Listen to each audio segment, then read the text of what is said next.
Brought you by UTL solar 78,000కు subsidy పొందండి. సబ్సిడీతో UTL on grid solar system ను ఇన్స్టాల్ చేసుకోండి. రేషన్ బియ్యం అక్రమ రవాణా ఇప్పుడు కొత్త మలుపు తిరిగింది. కాకినాడ పోర్ట్ చేతులు మారడం దగ్గరే ఉంది. అసలు మొదలబో అంటూ కొత్త ట్యూన్లు అందుకుంది కూటమి సర్కార్.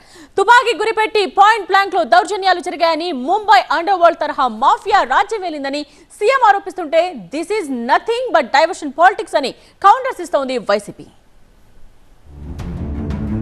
కాకినాడ పోర్టులో వాటాల బదలాయింపు దౌర్జన్యకర రీతిలో జరిగిందన్న వివాదం ఏపీ రాజకీయాల్లో కొత్త చర్చకు తావిచ్చింది. తప్పుడు ఆడిట్ రిపోర్టుతో బెదిరించి వాటాలను అరబిందోకు కట్టబెట్టారన్న అభియోగంతో బాధితుడు కేవీ రావు ఫిర్యాదు చేశారు. ఈ మేరకు సిఐడి కేసు నమోదైంది. ఈ కేసు మొత్తం గత వైసీపీ ప్రభుత్వాన్ని ప్రశ్నిస్తున్నట్టే ఉండడంతో రాజకీయ దుమారం రేగింది. ప్రధానమైన ఆలోచన ప్రతి ఒక్కరిలో రావాల్సింది ఏంటంటే, ఈ రోజున కాకినాడ సీపోర్ట్ ని జగన్మోహన్ రెడ్డి గారు తన చేతుల్లో లాక్కోవడానికి ఇంత దౌర్జన్యం ఎందుకు చేశారు? 4 ఏళ్ల కిందట వాటాల బదలాయింపు జరిగితే ఇప్పుడు కేసులు పెట్టడం ఏంటని ప్రశ్నిస్తోంది వైసీపీ. ఇది కూడా డైవర్షన్ పాలిటిక్స్ లో భాగమని, కూటమి ప్రభుత్వం ఏర్పాటయ్యాక కక్ష సాధింపు చర్యలే పరమావధిగా పాలన సాగుతోందని విమర్శలు అందుకున్నారు. కాకినాడ పోర్టుకు సంబంధించి రేషన్ బియ్యం స్మగ్లింగ్ అన్నారు. ఆ తర్వాత అరబిందోకి సంబంధించి కాకినాడ పోర్టులో వాటాలు కొనుగోలు చేశారు కాబట్టి ఇష్ట ప్రకారం స్మగ్లింగ్ జరుగుతుందని చెప్పని ఒక వార్తల్ని వ్యాప్తి చేయించారు.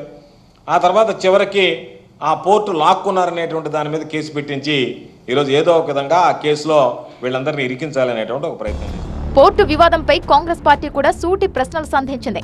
అన్ని పోర్టుల్లో జరిగిన లావాదేవీలపై ఏసీబీకి కూడా ఫిర్యాదు చేసే దిశగా వెళుతోంది ఏపీ కాంగ్రెస్. జగన్మోహన్ రెడ్డి గారు ఆయన దగ్గర వాళ్ళు ఒత్తిడి చేసి ఆ షేర్స్ని రాపించుకున్నారు, తక్కువ ధరకే రాపించుకున్నారు అన్నది అలిగేషన్. ఇదే డిట్టో అలిగేషన్ కృష్ణపట్నం పోర్టుకు కూడా ఉంది. గంగవరం పోర్టులో కూడా ఇదే జరిగింది.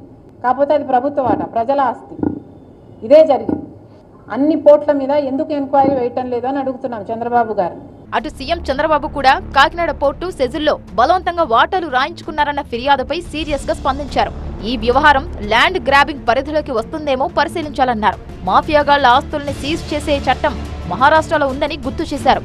రేషన్ బియ్యం అక్రమ రవాణా నుంచి పక్కకు మళ్లీ కాకినాడ పోర్టు వ్యవహారం ఇలా కొత్త మలుపు తిరగడం వైసీపీకి మింగుడు పడకుండా ఉంది. Brought you by UTL solar 78,000కు సబ్సిడీ పొందండి. సబ్సిడీతో UTL on grid solar system ను ఇన్స్టాల్ చేసుకోండి.